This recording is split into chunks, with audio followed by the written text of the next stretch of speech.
welcome to CSC Sports. I'm your boy Jay Howard, and I'm back. That's right, I'm back to talk about the NBA trade deadline has just passed, and Dwight Howard is still on the Lakers. What happened? You know, this trade deadline, leading up to it, was better than the actual trade deadline day. You get what I'm saying? I mean, we was thinking about Josh Smith being moved, DeJuan Blair, a lot of people, Kevin Garnett, possibly Paul Pierce, Richard Hamilton, a lot of people we was hearing, Paul Gasol, that could have possibly been traded. It didn't go down. The key people in this trade deadline of 2013 were J.J. Redick, Thomas Robinson, Jordan Crawford, in my opinion, Anthony Morrow. Those four names are really the only names that really meant something. I think J.J. Redick going over to Milwaukee helps them a lot. They have a pure shooter, even though Orlando, I thought they should have kept him because they don't have anything over there. And they gave up their big man. He's a rebound. I can't pronounce his name. You know what I'm talking about. Thomas Robinson, a top pick, goes from Sacramento over to Houston. Houston can use me. He's a big, strong guy. They need a big, strong guy. They're trying to build a team similar to how OKC is built with the big rebounders and stuff. You got Chandler Parsons. You have Omar Asik, Amir Asik, however you want to pronounce his name. I cannot pronounce that man's name to save my life. But there's only 8 letters. That's what's killing me. Then we go over to Anthony Morrow. Anthony Morrow has like a 40 or 50 point game when he's with New Jersey. He can't score. That's right. The man can't score. Dallas needs scoring. If they're going to play him, it's going to work. Then we have Jordan Crawford. Jordan Crawford, real talk. He's a little bit unorthodox, but he's a baller. Flat out. The man can ball. Now let's move over to Dwight Howard. Why the Lakers didn't trade Dwight Howard? My opinion, I'm not going to stay on this all day, but I'm going to run a couple of things down.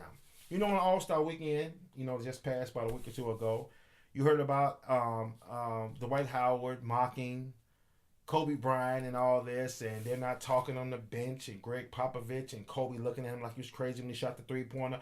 A slew of things been going on with Kobe and Dwight's father and all this stuff. It's just been a lot going on. They haven't been winning. A lot has been going on since Dwight Howard has put on purple and gold. And I'm here to tell you, I have made a lot of videos. And if you watch my videos first, like I talked about Tony Parker being the best point guard in the game last night, just on TNT, they said the same damn thing that I said. When I talked about should the Lakers trade Dwight Howard months ago, you heard the rumblings after that. I said, should they trade Kobe Bryant? You heard the same thing. I even made the video about Phil Jackson possibly going to New Jersey before they even fired Avery Johnson. They talked about that. And I'm here to tell you right now, you're going to be hearing this. The Lakers are going to regret not trading Dwight Howard. They're going to regret it.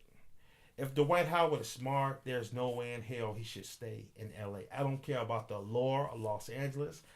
My condolences out to the Buss family, but I don't care about any of that stuff. You know what I mean? From Dwight Howard, I'm getting on the first train smoking.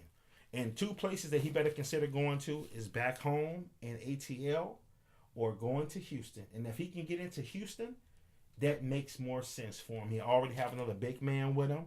And all he can do is score buckets and play a little defense, and they can win a lot of ball games. Houston is the perfect fit for Dwight Howard. And he should take less money. And I'm going to tell you why he should take less money. Because he BS the whole NBA with his antics. You get what I'm saying? And that would be money you're giving back, in my opinion, for the 2 years you wasted of your career. You have to be penalized for that. You know what I mean? Because you were a jerk, in my opinion. You just was a crybaby. But to make a long story short, man, it's not going to work with Kobe Bryant. Nobody can really play with Kobe Bryant. Kobe Bryant better be thinking about getting out of LA his damn self. You know what I'm saying? Kobe Bryant better start thinking and get ready to say out his own mouth, look, I want to go play here. I want to go play here. It's over with. Whether the Lakers make the playoffs or not, it's over. Jerry Buss is dead and it's over. No disrespect to Miss Dr. Buss. Real talk. I love that man. That man has put together a franchise that is going to go down in NBA history. You know what I mean? It's one of the greatest franchises under his watch. You know what I mean? Dr. Buss did his damn thing. But right now, it's over with, man. It's time to rebuild.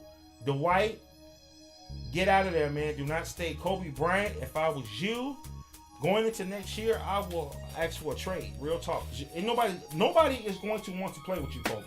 You, and no disrespect to your game, you like one of the top 10 greatest players of all time. Real talk. You're a flat out dog with it.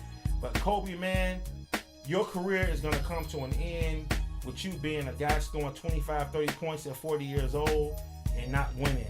You know what I mean? Being on lottery teams, dude. It's time for you to get up out of there and take your show on the road. Kobe, you can get you 2 or 3 more rings. If you get out of LA, Kobe, remember what Jay Howard said, dog. You can get you 2 or 3 more rings. You can get them. Trust me, you still have something left, but not in LA. Get out. It's time to rebuild. I'm your boy Jay Howard. Let me know what you think. Do you think the Lakers should have traded Dwight Howard? I'm your boy Jay Howard. Peace. And Kobe Black Mamba, get out of LA.